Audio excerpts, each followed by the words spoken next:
The other day, 343's live team dropped some pretty surprising news about the MCC, Season 8, and the future of the Master Chief Collection. There's a lot to go over, so let's get into it. If you enjoy the video, consider feeding the YouTube algorithm the yummy likes, subscriptions, and shares that it likes to eat. You guys have been doing awesome. We're currently trying to get to 175,000, and we're almost there. The blog starts with the lead producer of the publishing team, Michael Farney, reminiscing about the MCC's journey to this point, the community's role in getting the game where it is now, and setting the stage for what comes next. Halo Infinite's shadow looms large as the release date approaches, and 343 internally discussed how to best approach the topic of supporting the MCC while not creating a situation where Halo MCC unintentionally competes with Halo Infinite. Now, something that 343 agreed on is that work for the MCC is not even close to being done, and that work will need to continue into 2022. So, in order to not compete with Halo Infinite, going forward, the MCC is going to be dropping the whole seasonal content model. Instead, what we're going to see is something kind of a bit throwback. Basically, instead of seeing content and bug fixes all being held back and then bundled into these large content drops once they're all ready to go, we're just going to see them patched into the game whenever they're ready. The MCC team has a lot of stuff in the pipeline, including new content, bug fixes, stability improvements, and they're going to continue to work on them and deliver them to us going into 2022. They just won't do it with such a loud, event-sized marketing manner, since they, don't want to steal thunder from Halo Infinite, which is completely understandable. Support will continue.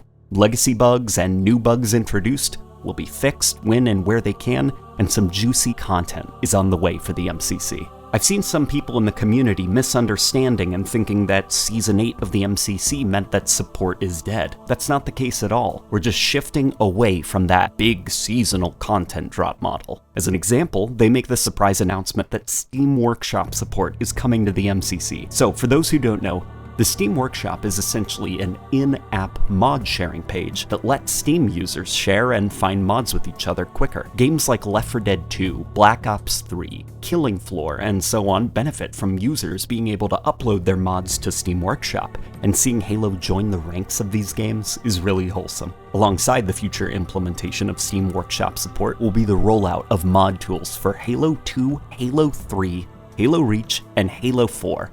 Oh, and Halo 2 Anniversary multiplayer. And the MCC team is also working on a way for those using the Xbox Game Pass app for PC to also use mods. Now, with that being said, Farn then passes on the torch to Matt Hull, who will be our voice for the MCC going forward. Matt Hull goes on to express his excitement about the upcoming release of fan-requested things such as the classic Xbox HUD for Halo Combat Evolved, expanded player reporting and muting features, frame rate improvements for Halo Combat Evolved Anniversary, and so on. He then asks folks to play themselves some Halo Infinite this coming holiday, enjoy Season 8 for the Master Chief Collection, and get ready for 2022's MCC content lineup with mod support, Steam Workshop support, bug fixes, new features, and much more.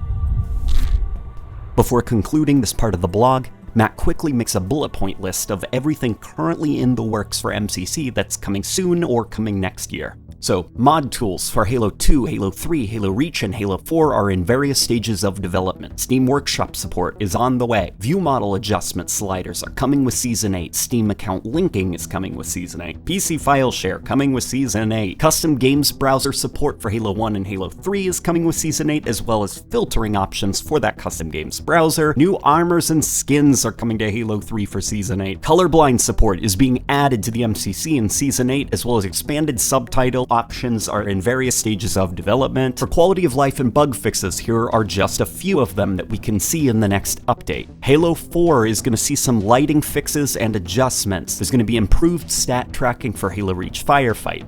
Halo 2's classic lighting and cinematics are going to see some bug fixes and improvements to their presentation to look more like the Xbox original. Friendly Zealot AI are going to see some improvements. The skull pickup cues are going to be improved in Halo 2. Halo 2's classic texture and bump mapping are going to be fixed to bring them more in line with the game that Bungie released on the original Xbox. Also, the sun is being reintroduced after a bug caused it to mysteriously vanish quite a while ago. And with the announcement for things such as mod tools for Halo 4 now currently in early design iteration. They want us to give our feedback, and they're going to continue to update tools depending on what we say. The blog then ends with 2 interviews about the process of creating the features and content we're enjoying in the MCC right now. The first interview is with PsychoDuck, somebody actually from our own Halo community who joined 343 and now works on the MCC. It's funny because I remember watching PsychoDuck's Forge tutorials back in the day on YouTube, and now here he is, delivering official Halo content to us. PsychoDuck talks about the process of bringing Firefight to the MCC and rewiring it under the hood to eliminate the input lag that could be felt in Firefight on the Xbox 360 for non-host players. He also talks in great length about the process of creating custom Firefight options for ODST. It actually required the construction of an entirely new system from scratch under the hood that ODST didn't have initially. It's a really interesting read, and you should take a look for yourself. I'll leave a link down below. The other interview was with Matthew Jordan and Max,